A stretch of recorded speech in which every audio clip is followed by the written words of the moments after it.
Okay, I think we'll go ahead and get started. My name's Cornell Clayton. I'm the director of the Thomas S. Foley Institute here at WSU. And on behalf of the Institute, I want to welcome you out this evening. I want to first of all start by thanking Tim Politz, the Roger Williams Symposium, and WSU Common Ministry. I think this is about the third or fourth time we've co-sponsored these events, and it's always a delight for us. I want to thank them for bringing such quality speakers to campus. We're fortunate to have with us today Dr. Angela Sims, who is the Academic Dean and the Robert B. and Kathleen Rogers Professor in Church and Society at the St. Paul School of Theology in Overland Park, Kansas. Dr. Sims' research examines the characteristics and effects of poverty at the global, national, and local levels. She received her PhD from the Union Theological Seminary and Presbyterian Church, or School of Christian Education. Among her many published works is her 2016 book, Lynched, The Power of Memory and the Culture of Terror, which was published by the Baylor University Press.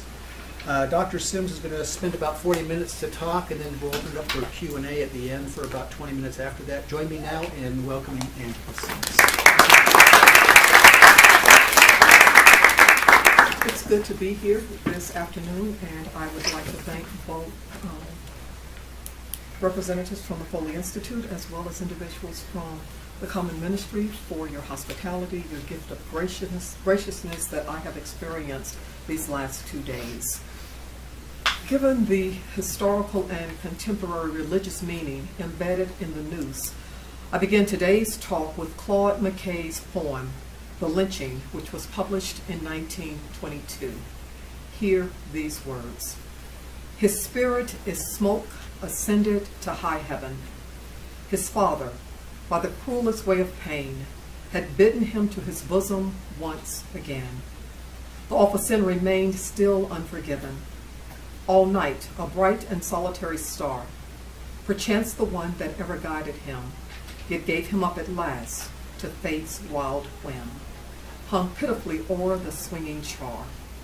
Day dawned, and soon the mixed crowds came to view the ghastly body swaying in the sun. The women thronged to look, but never a one showed sorrow in her eyes of steely blue. And little lads, lynchers that were to be, danced round the dreadful thing in fiendish glee. My research examines race, religion, and violence with specific attention to ethical theological implications of lynching in the United States of America.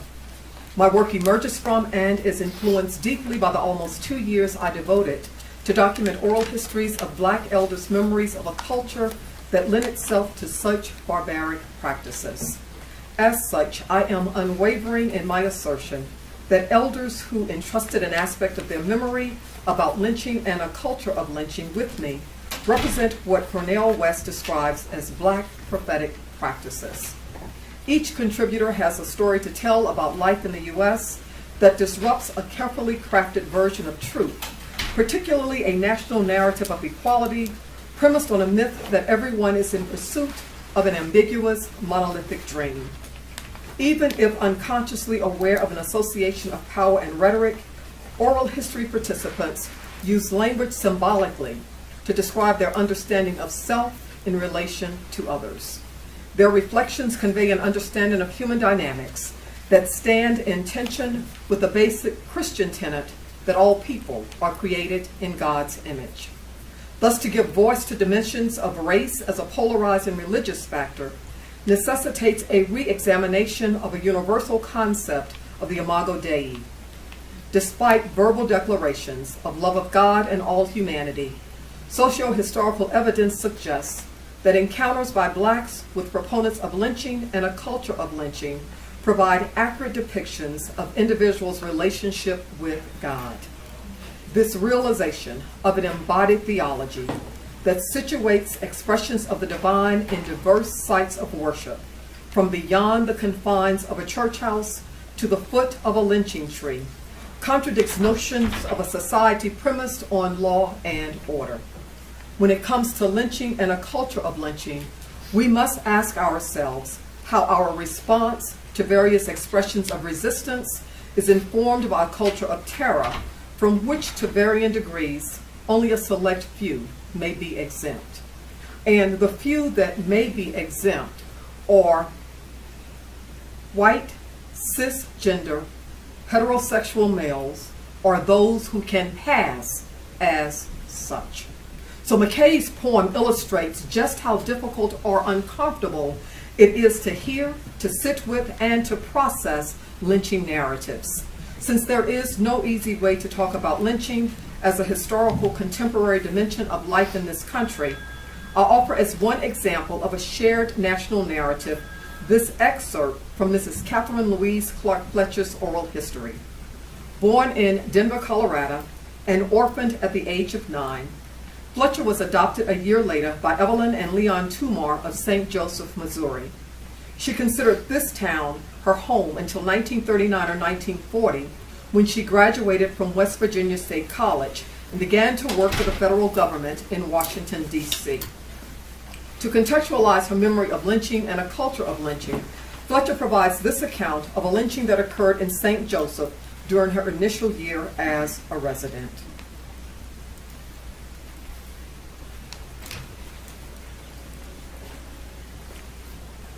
Yes,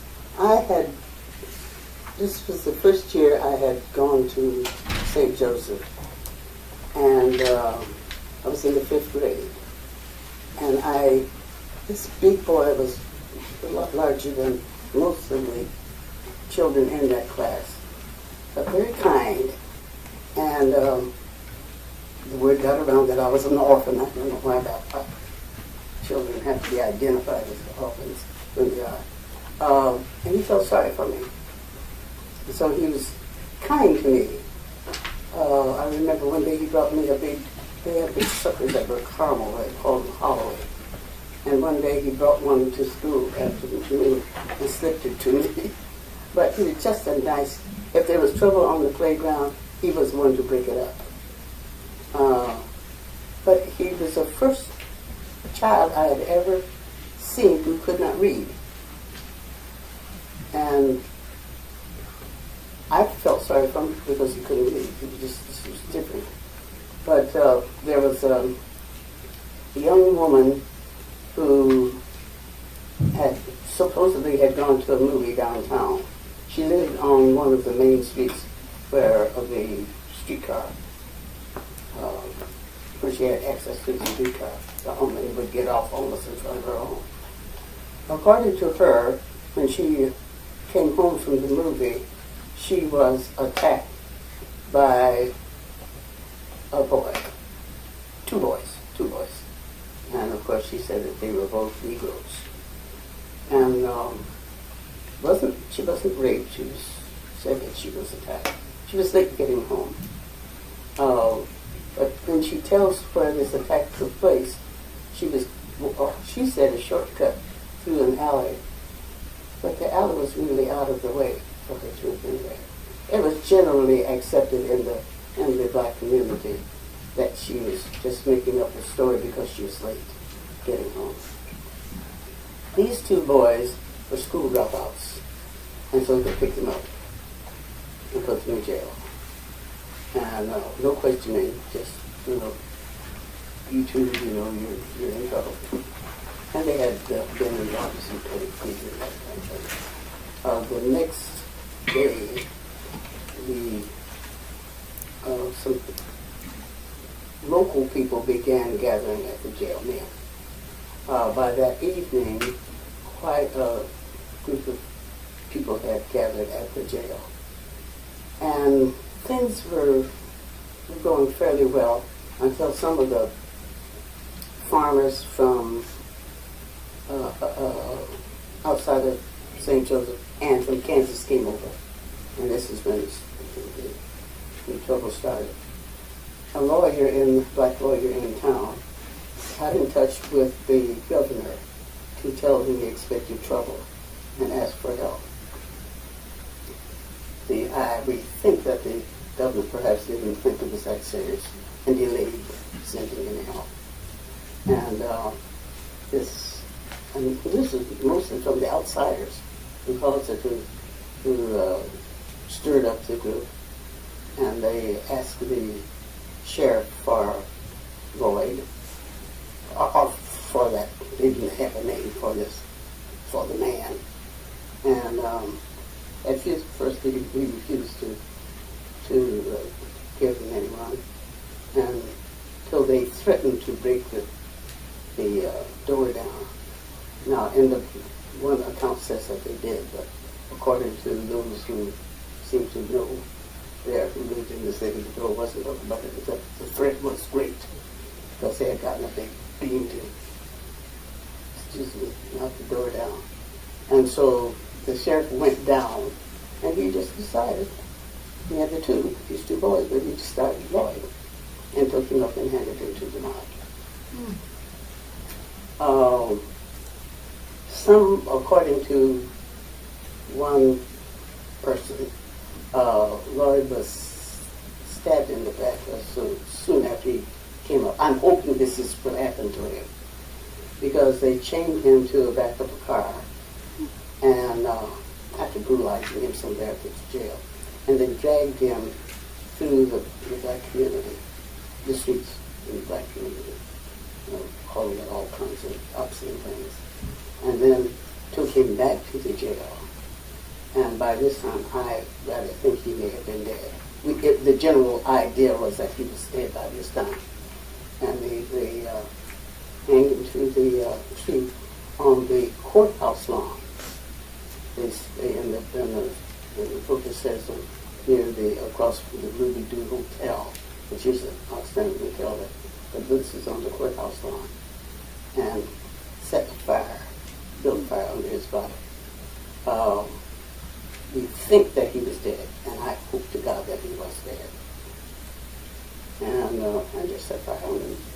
Some of the kids who had been to a basketball game at the black school, high school, came along not knowing that this was taking place, and just saw the crowd, and of course curiously wanted to see what's going on. One said that the body was stomach was so distended this time it burst on his inside joint, falling on the ground. Someone in the crowd saw them and said, "Here's some niggers," and of course they took off. I was at a Girl Reserve, it was called Girl, now it's White Teens, Girl Reserve meeting for YWCA, across town that evening, and that afternoon. My mother called to tell them that there was trouble downtown, to send all of the girls home, and anyone who had to come that way, past the courthouse, to give them bus or streetcar fare so that they wouldn't have to walk. And of course, in those days, you didn't question your parents, you just did what they said. So I took transportation home. When I got home, of course, the dragging of his body and all had taken place. And my parents were in our house with the shades drawn and the lights out. My mother was from Texas, my father's from these are adopted parents, and my father was from Alabama. It was the first time I had seen terror in their faces. And my mother would walk her to a buzzsaw. But and that enlightened me. She was really enlightening. But I realized, I didn't think at that time, hey, they've come from a part of the country where this is rather commonplace, and they know how serious this can be. So we sat there in the house with the lights out and shades on the rest of the night, really. And the next day, of course, there was all this buzz about what had taken place, and Lloyd was dead. It affected me in a horrible way. I was so full of anger and hate. Oh, I hated.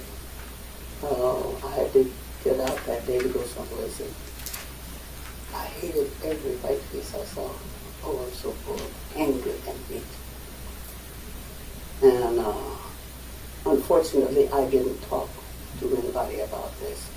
That's what it would have helped if I had talked about it. But I just, after a while, I kind of buried this. I was going to college, and of course, This excerpt from Fletcher's narrative suggests that, at its best, history is always an incomplete record. My research illustrates how oral histories invite and maybe even demand that religious scholars examine and assign value to non-scribal sources. Oral histories are repositories from which to reframe theological questions. As primary texts, my oral histories compel me to examine key issues and ethical problems that may not be addressed from multiple perspectives in accepted canonical sources. At some level, though, these narratives signify that the proverbial maxim, treat others the way in which you wish to be treated, continues ultimately to shift responsibility for life-affirming human interaction to persons who are targeted for systematic destruction.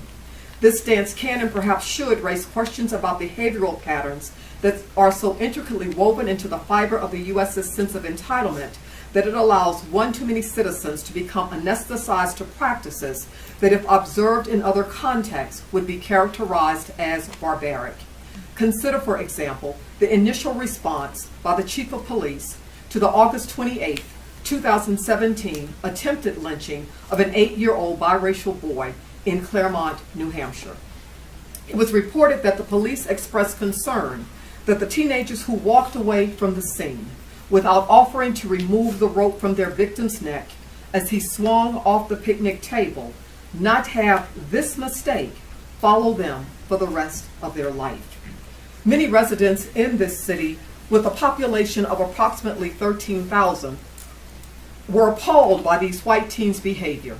In some regards, these concerned citizens take seriously the necessary and difficult work that is required to dispel ignorance that is so deeply entrenched into systems and processes. Sadly, what accounts of this New Hampshire incident failed to address are moral injuries that have long-term residual implications for the victim, perpetrators, witnesses, and all with whom they are associated. Following this line of thinking, I could make a claim that to evaluate strategies employed by diasporic persons of African descent who live in the U.S. and persons who stand in solidarity with us is to engage in a process by which we glean insight into ways in which a particular generation navigated mob rule and national horrors that may challenge assumptions about civility. To come of age in varied shades of blackness in the late 19th and early 20th centuries symbolized to many blacks who remember lynching that civility must always be informed by an analysis of this nation's complicated and tortured fascination with terror. Unlike the Jewish Holocaust that has international recognition, lynching continues to be associated with shame and denial. Shame embodied by one too many who lived under this regime of terror, and denial by one too many who refute evidence preserved on postcards and other visual depictions. Because of lingering, though often unacknowledged residual effects, lynching memories, like slave narratives, offer a different lens through which to evaluate personal and communal values. As such, dialogues on and about lynching cannot and should not be ignored. Participants in my oral history project, who resided in various sectors of the United States, add depth to existing historical, sociological, and theological contributions on this difficult topic. Retired educators like Mrs. Fletcher, clergy, scientists, veterans, entrepreneurs, lawyers, and day laborers discuss lynching because for them, historical remembrance is a theological ethical mandate. So whether they acquire the equivalent of a first-grade education or achieve the highest degree in their field, lynching narratives, when viewed as oral epistles, challenge us to reassess notions of courage and the sacred. From recollections of aborted lynchings and strategies of survival, blacks who remember lynching invite me to consider how their stories, shaped and still unfolding in the shadow of lynching trees, influence what constitutes truth.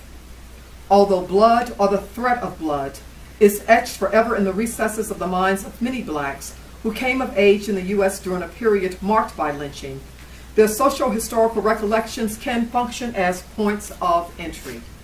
Entry points to provide the human community another frame of reference from which to examine diverse ways in which notions of civility frame narratives that offer insights about these individuals' human capacity to make a conscious decision to go into their interior archives and to determine for themselves if or how they will give voice to a truth that reflects their lived reality.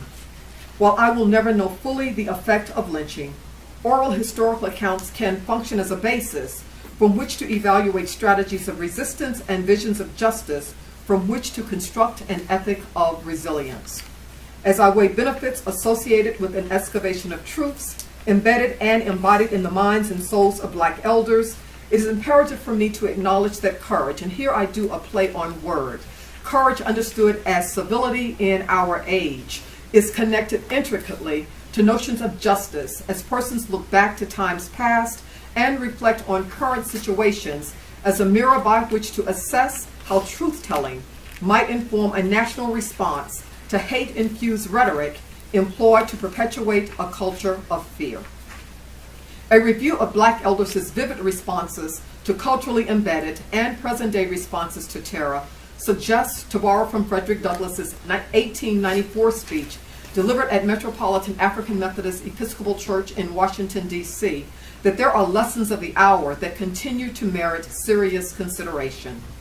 A particular concern for many oral history participants is how a lack of knowledge of U.S. history by a large percentage of a post-1960 civil rights generation, particularly its citizens of African descent, contributes to a reenactment of a culture of lynching, with persons ill-equipped to assess the import of cries to make America great again, premised on a notion of exceptionalism couched in simplistic religious jargon. Embedded in this nationalist-like language is a disavowal of human rights that at its most fundamental level is predicated on a perpetuation of mythological notions of privilege that often prohibit a forging of alliances across class lines. After all, there are some persons who are so steeped in a false sense of racial entitlement, they choose to participate willingly in perpetuating stereotypical myths rather than engage in difficult but necessary dialogues from which actions to further a more just society might emerge. I contend that it is virtually impossible to think about the contributions of Black elders whose oral narratives inform notions of courageous truth-telling without also recognizing that they, like their contemporaries who elected not to verbalize their experiences with and about lynching, probably recognize a correlation between memory extraction and training in detecting and diffusing improvised explosive devices. It is this knowledge of imminent danger that will more than likely inform an internal assessment from which persons who live with a historical reality that contradicts notions of human civility determine whether or how their truth-telling may further the common good. In this regard, courage is not an abstract trait. Rather, courage is a contextualized response informed by an understanding of self that seeks to actualize a prophetic mandate to do justice, to love mercy, and to walk humbly with God. Thus, courage is a reasoned decision, neither to advance a conspiracy of silence, to promote miseducation, nor to condone racial hatred. Courage is a virtue that demands that we acknowledge that truth, a way of knowing that is intricately connected to our existential reality, when detonated, when given voice and space, truth can have far-reaching consequences. Courage thus calculates cost associated with danger and imagines creative, safe, and liberating movements. So whether memories of lynching and a culture of lynching are preserved for future generations is contingent on a number of factors. For some Blacks, documenting these narratives is indeed, as I mentioned earlier, an ethical mandate. Yet to ascribe normative status to this position devalues conscious decisions to remain silent, not as an act of cowardice or historical complicity, but rather as an act of agency to preserve one's own sense of well-being. As a non-participant in Sumter, South Carolina mentioned, consideration must be given to possible repercussions.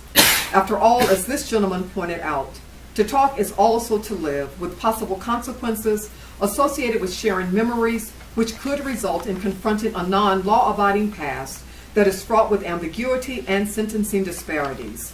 On the other hand, as one contributor stated, and I quote, "When I talk about it now and I think about it, I really have a lot of anxiety about that," close quote. So whether individuals share their memories of lynching or not, through a process of internal assessment, each signals that courage and truth are not abstract ideas. Neither are these moral virtues grounded in notions of absolutism. Rather, remembering lynching narratives compel me to reflect upon lynching, to borrow from Dr. Emily M. Towns, as a legitimate cultural production of domestic terror. Given this historical reality, courage and truth cannot be comprehended fully without a further explication of the role and function of symbols, tools used strategically to intimidate and restrict activity. From persons who engage in thick interior explorations, I glean additional insights about processes employed to recall traumatic events in such a manner that they do no harm to themselves or to others. Also, when the very act of lynching and its primary weapon, the noose, are internalized to ensure a silencing of history, Blacks who came of age during this death-dealing era offer insights into moral discernment that afford me another point of reference from which to examine the impact of sustained invisible wounds. Because ignorance is not bliss, it is also not surprising that I continue to gain a greater appreciation for persons whose lived experiences are antithetical to historical revisionary accounts proposed by some elected officials and educators. When employed as primary resources, these oral histories are further evidence that regardless of religious orientation, there are strategies of resistance and visions of justice that emerge from a culture designed to thwart a sense of human dignity that is of immense significance in a global capitalist society. Life in the shadow of the noose is fraught with ambiguous tension.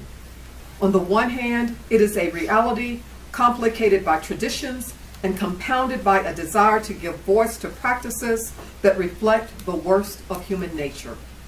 On the other hand, this state of existence seeks to honor that which contributes to the well-being of all, to be co-participants in God's always unfolding community. As they recall personal accounts and stories that history books didn't talk about, Blacks who remember lynching share life-preserving insights on ways in which they navigated landmines designed to infuse them with hatred. This astute awareness allowed many not to succumb to built-up hate, characterized by some as a process of personal healing that resulted in them being able to put that hate down. Over time, they chose to engage in a de-internalization process that enabled them to name lynching as a byproduct of racism, which is nothing more than systemic sin cloaked in language that is used adroitly to manipulate a desired response. For Blacks who lived through and now live with memories of a culture characterized by lynching, to remember is to give voice in their own words about a time when they, and I quote, lived in America, the land of the free, but yet there was not freedom. There was a fear. That was the way they did things. The threat was great. You never knew when or where. Everyone talked in hushed tones about it. It was just something that happened. Close quote. From persons who remember today just like it was yesterday, we receive nuggets of wisdom that call into questions notions of a beloved community that are compromised when privilege, in its various manifestations, condones behavior by individuals who are, and I quote, not bound by any of the rules that went on there, close quote. In these narratives, accounts of courage embodied by people who, for example, though still Black in a small white town, compel me to become a more informed citizen. Otherwise, I risk being ill-prepared to identify and navigate camouflaged, improvised explosive devices disguised, for instance, as economic policies, school choice proposals, and immigration directives that seek to disrupt my own mental, emotional, cultural constructions which shape an understanding of that which is ultimately just. even if trees no longer bear strange fruit. A proliferation of stand-your-ground legislation in multiple states and racial disparities within the U.S.'s incarceration system suggests that blacks remain in the shadow of lynching trees. Individually and collectively, there is a moral responsibility to respond in an informed manner if injustice is to be named and confronted wherever it surfaces. Very much aware of a growing movement to erode human rights in the U.S., Reverend Wallace Hartsfield Sr., pastor emeritus of Metropolitan Missionary Baptist Church in Kansas City, Missouri, insists that Christians must confront the horrific symbolism associated with a cultural practice of domestic terrorism that was often sanctioned, enforced, and executed by governmental officials if the church is to move from a place of accommodation to a place of prophetic agency in an increasingly globalized society. For Hartsfield and countless others, a silent church is a complicit church. In its refusal to be a voice that proclaims consistently a word of truth, the church chooses, for various reasons, to condone injustice. In a world where slavery masquerades as human trafficking, and lynching is disguised as the use of deadly force to repel an attack, coupled with subsequent criminal and civil immunity, a historically and socially conscious church must engage in courageous truth-telling. Because of this, conversations about lynching are not designed to foster popularity. Rather, these conversations are strategic opportunities to provide relevant information about cultural symbols and their embedded meanings. Even those symbols most commonly associated with lynching, the rope and bundle sticks that fueled human bonfires, are not displayed visibly. The church is called to remember that lynching functioned and continues to function as a metaphor to elicit a desired response. When the church embraces and embodies its prophetic mandate to speak life, it does so fully aware that risk always accompany a decision to confront systems of injustice. In communities across the U.S., individuals born in or before 1928 have a specific account of and about lynching that needs to be preserved. Some will remember persons whom they knew, who died at the hands of persons unknown. Others who survived an aborted lynching may reveal unlikely persons who aided in their rescue. There are others who will talk about lynching trees in their respective communities and discuss techniques they employed so as not to become paralyzed by fear of the unknown, yet always possible. With rare exception, blacks who remember lynching offer remarkable insights about our human capacity to forgive without forgetting, to survive and even thrive in the midst of unimaginable evil. When black elders talk about lynching, they convey a powerful message that illustrates their adroitness to navigate within a country that is simultaneously home and alien.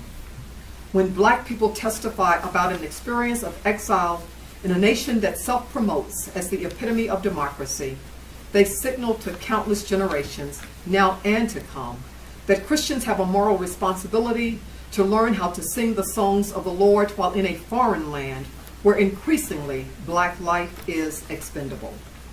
This is a reality that citizens in a post-11/9 society must address. In this age of Trump, when we purpose to embody that which is ultimately good and just. Like these bearers of history, may we never forget inhumane practices and strategies employed by many to counter that which for many blacks depended on their ability to excavate philosophical truths embedded in their lived reality. From this intentional engagement that informed life-affirming interpretations of their sacred texts, black elders fashioned traditions in the shadow of lynching trees that may one day enable all of us to divest ourselves of our oppressive behaviors. If lynching narratives, like slave narratives, when told from the perspective of African Americans, provide another aspect about a shared existence in this country, the time to preserve these memories is now. Given an almost constant reminder that there are some in high places who seek to normalize alternative facts. When lying is touted as a virtue, documenting truths embedded in the memories of Black elders is an essential task that must be prioritized. The time is now. We cannot afford to wait. Thank you.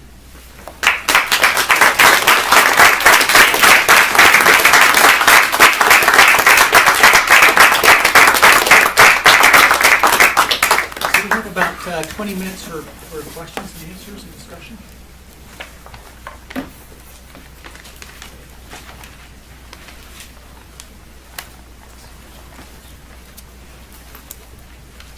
Yes. Is your research going over different types of oral archives to figure out the deeper meaning of lynching, or like what exactly are you? So I work from a theological, ethical perspective, informed by history. Okay. And I relied, for some of my analysis, I looked particularly at the work of Fitzhugh Brundage, who is a noted historian who has done significant work in lynching. But I also looked at the work of sociologists Stuart Toney and E.M. Beck. They were the first sociologists to make the connection between lynching and economics. So understanding the way in which economics is also a racialized concept. And there are a number of historians who have done significant work on lynching. But what you find absent from the body of their work is the research that documents the experiences of African Americans who lived through that era. And that's where I contribute to the expanding conversation.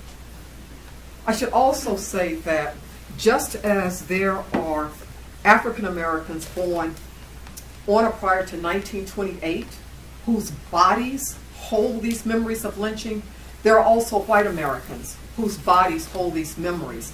All we have to do is look at the photo essay Without Sanctuary and to see the children who were strategically positioned around the base of the lynching trees. And I have a colleague, Alex McCulloch, who is on faculty at Loyola in New Orleans, who is making every attempt that he can to document those narratives. But again, because those memories in so many instances have been deeply suppressed, and because in some instances these are accounts that have not been handed down, and in the instances where they have been handed down, the resulting effect is that you have multiple generations who now carry with them this understanding of how to use symbolism to invoke fear. So Dr. McCulloch is having some difficulty coming up with the companion narratives that would further our ability to access resources related to this era. Yeah, that's my question, is how does this get transmitted? And you hear of these stories about young people putting up nooses.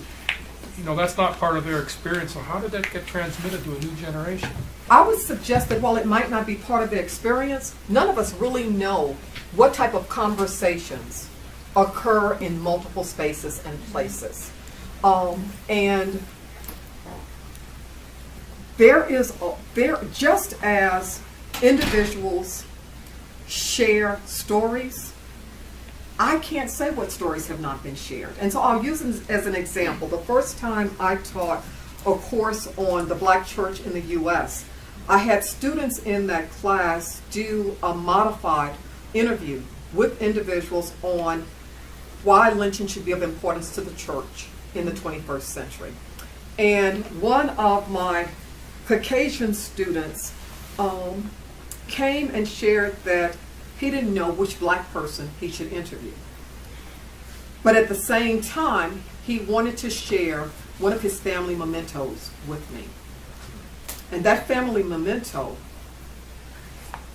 was a preserved relic from a lynching that occurred in West Texas. And my response to him was to first of all decline to accept that relic, but to also encourage him to see if he could identify one or two members in his family who would be willing to talk with him about why they felt it was necessary to pass this particular relic down from one generation to the next. So there are things that get handed down, even if those things are not talked about in the broader public arena. Here and then there. My question relates to when you're talking about the role the church plays and its greatest truth telling and being a part in shedding light. And I was just wondering what role you think the church can play that maybe is unique And I won't say that it's necessarily unique, because courageous truth-telling and creating space for uncomfortable dialogues needs to take place not only in the church but in other places. And so to limit it to the church suggests then that we are privileging. In this case, when we talk about church, we're talking about predominantly individuals who self-identify as Christian. That we are then privileging and placing that onus responsibility squarely with this body. And I suggest that that is just one place where those conversations need to take place. Kind of going off of that, what is the value added of the theological perspective in research versus just adding oral history? So are any of you familiar with James Cones's research? So there are, when we think about symbols in the U.S., for individuals who self-identify as Christian, a dominant symbol that's often almost deified is the cross. So how do we think about the cross as a site of death that's often romanticized, glamorized, and hold that intention with the symbol of the lynching tree? So you've got these two symbols that stand in tension with each other that require us to unpack it. Now, the other thing I would suggest is that when I think about lynching trees and what occurred around those trees, I think about the lynching tree and the site of lynches as sites of worship. And so what does it mean when a site of worship is a place of death? But we also recognize that when we go back and look at accounts of Golgotha, that the cross was also a site of worship for some. And so trying to unpack the way in which we think about space and place and what it conveys about our own understanding of the divine. Here. I'm interested in what, and not necessarily any names identifying anything like that. I'm interested if you have put forth your ideals about having these conversations with any theological leaders. And I asked that question because I was very disheartened from hearing a few months ago about the Southern Baptist Convention and how it was so hard for them to come up with a proclamation about certain types of things that happens in this country. So I feel like it's a spot where we need certain types of leadership, courageous leadership. But that whole vote just turned me off because I'm like, okay, what leaders do we have out there when we can't agree on the basic kind of thing? And it was very thin what they agreed on. But yeah. So I've been in dialogue with a couple of folks. Last week I was in Atlanta with persons from the Episcopal Diocese of Atlanta. They have, a few years ago, they formed a commission to dismantle racism. And that has now transitioned into the Center for Dismantling Racism, and had conversations around moral injury and lynching. For the past 2 summers, I've been in conversation with individuals at the Christian Scholars Conference that convenes at Lipscomb University. And Lipscomb is a university of the Church of Christ, not the United Church of Christ, but of the Church of Christ. And so 2 distinctively different religious bodies. Some would often say that they're on opposite ends of the pole. And that's why I don't like the words liberal and conservative, because they clearly don't convey accurately person's response and the work that they're doing to not only raise awareness, but to prepare individuals to be change agents that start with themselves. So those are 2 bodies with which I've been in conversation. I also teach at a United Methodist Seminary, and am in conversation there. I serve on the board of an organization that's called Moore Square in Kansas City, which is affiliated with Gamaliel, which is a national organization that seeks to address racial and economic issues around race, equity, and equality. And so there are always a number of pastors from various faith traditions. There's an Orthodox Jewish rabbi that's on our board. There are members of the Disciples of Christ. There are Presbyterian USA, American Baptists, National Baptists, Unitarian Universalists, who are all a part of that body. Happy to hear that. So the work is being done. It's often that it does not garner attention, and there might be some good to be said about that, because it means that individuals have an opportunity to gather in spaces without fear of retribution for being a voice that might be different in the group. But it allows for that difference to be heard and processed.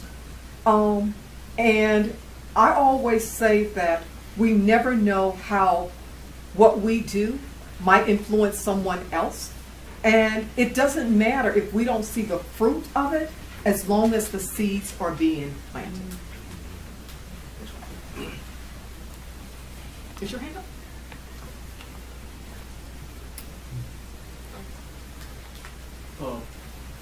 I wonder, you had that illusion of strange fruit. I was hearing Billy Holiday and the news.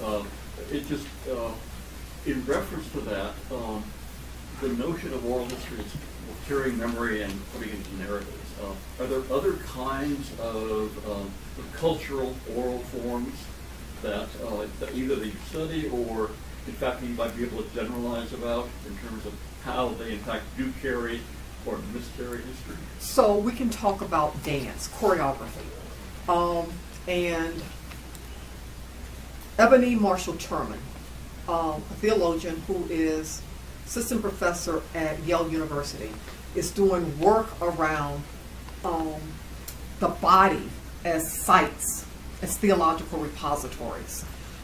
There is an English professor whose name escapes me, who has used photos and other visual artifacts as a way to analyze racial terror.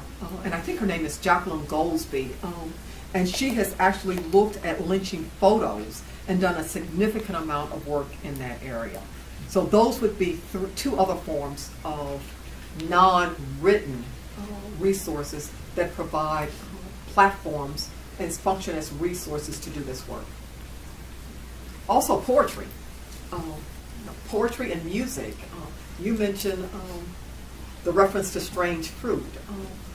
Aid Mirapole, and the fact that it's Billie Holiday's name because of her vocalization of it.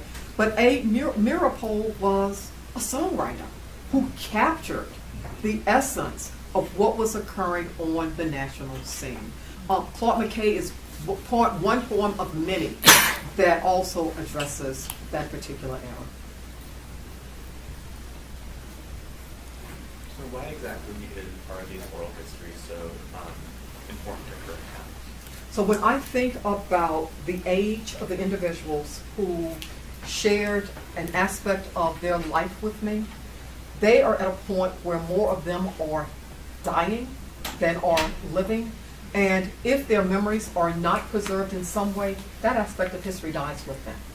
And it then just becomes a question mark about whether or not what they experienced was or was not an actual fact. Can I ask you about your research? How, again, I want to tap into this relationship with the church. Do you become critical of the church and the church's role in justifying, perpetuating terror? Because much of the lynching that took place was justified on religious grounds, theological grounds. And so what's the space between, what you're doing now and being more critical and reflective of of the development of American Christianity in particular?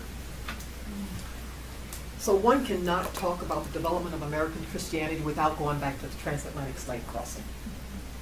And so we think about the fact that vessels that bore human cargo, often with the names such as Jesus and John the Baptist. And so you've got individuals on the upper decks who are imagining a brave new world. And you've got human cargo on the lower deck whose humanity will be questioned for decades, actually for centuries. And so from the start of this experiment, Christianity has always been questionable. And I think that to some extent we have to always recognize that when it comes to the Christian canons, individuals have always been able to selectively choose how they're going to interpret and employ a specific passage in support of an issue. And I would suggest that at stake is, would we prefer to err on the side of caution and really begin to ask ourselves critically, what does it mean to actually recognize the full humanity of all people, even if that is held at odds with the particular understanding of Christianity that has been handed down to us in our own specific faith tradition. And I think that one can both have faith in the church and in organized religion and still be very critical of it. And I think more should be very critical of it. If it weren't for that type of criticism, we might not know why it is so important to speak up about terror. We can go back and we can think about not only the transatlantic slave crossing and chattel slavery in this country, we can think about the Salem witch trials, and just begin to chart various types of terror up through now that the church both participated in, was silent about, and at other times took a very hard stance against, even at risk of the church becoming, or a particular body becoming obsolete and risking its own sense of survival. And so, again, offering a strong critique of the church, I think in some ways might strengthen expressions of Christianity in this country.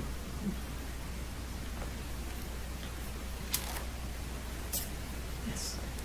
I was curious how you came to be interested in this particular subject of lynching and the oral histories that you're gathering.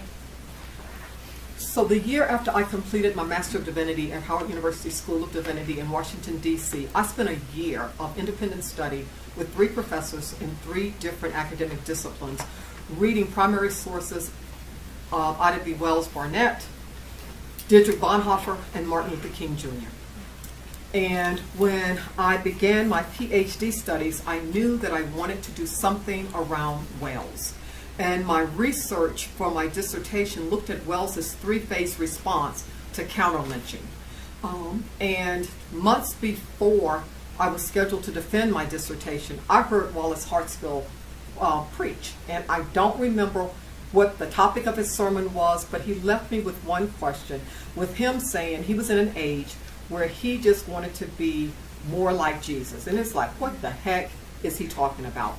But in a lunchtime conversation with him, when I asked him to explain, after giving me what I would consider to be a very theoretical response, he said, but I remember as a boy. And he provided an account of something that he witnessed at 8 years of age in a small Florida town.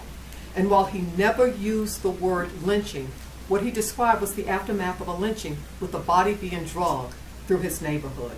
And I said to myself, if he remembers, are there others who remember? And if so, would they be willing to share their narratives with me, and that's how the project was born. So we have time for one more question.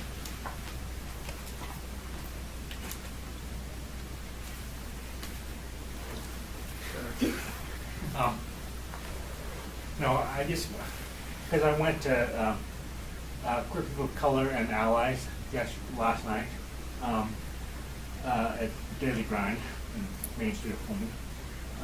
But the reason I'm asking this is because I will teach again, but I got injured. I have a traumatic brain injury right here, 4 years running now.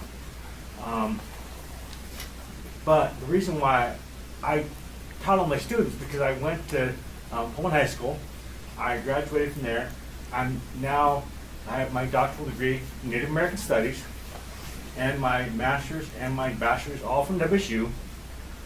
But what I specifically did to my students was I said to them, I said, we're only going to provide you 4 books. And they said, what do you mean? I said, no, 4 books.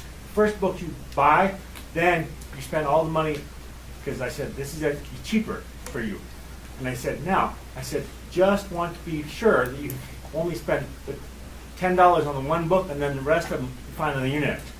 Because the bookie is going to overcharge. I said, just come to me with that one, and then go on the internet and solve the others. Now, in Colfax, in 1905, there was a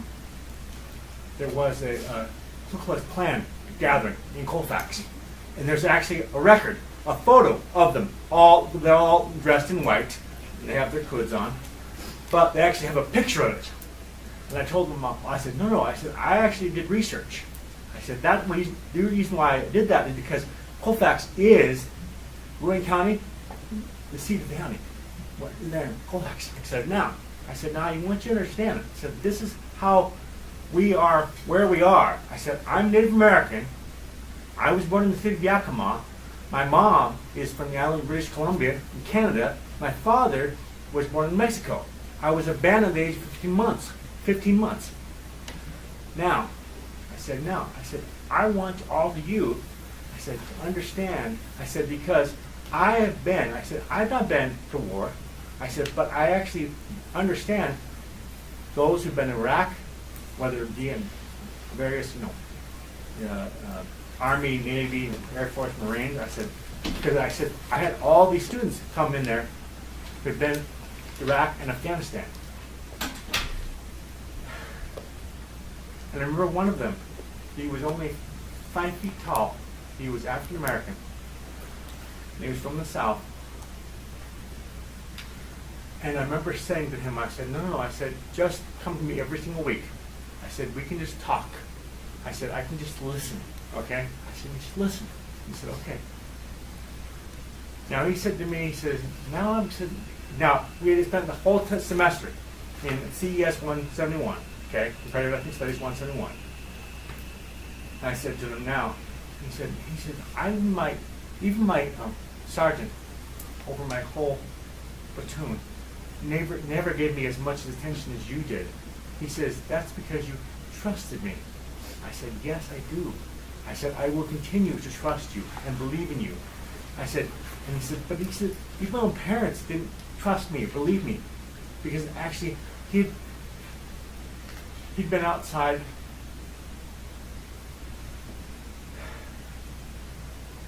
and he was in one of those vehicles. Now they have them shaped like this. That way the improvised explosive devices draw outward. But he was actually in the one that's rectangle. Now, he was in charge of he was in the Army. He was in charge of the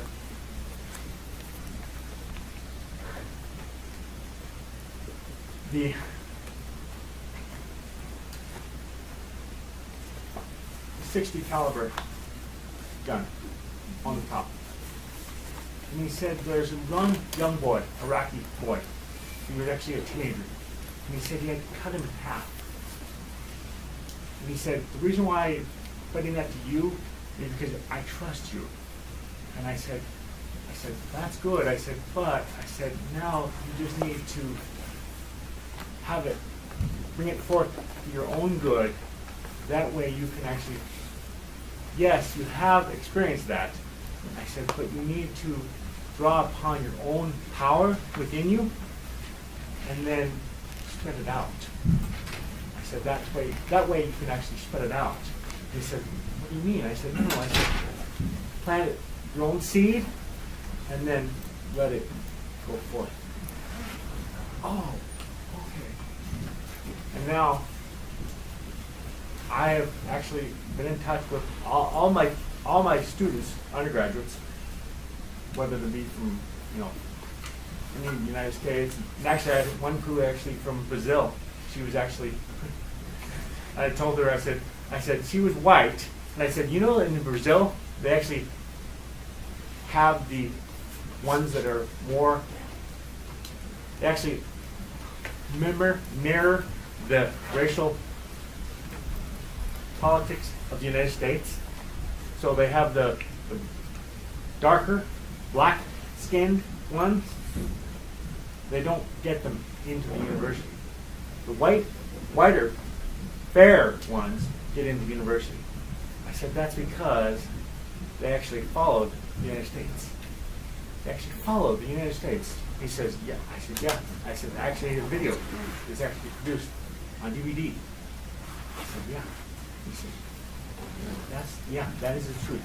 And so, what I want to do then is, for myself and for the future ones that I teach, is to be able to say, you've now heard the truth.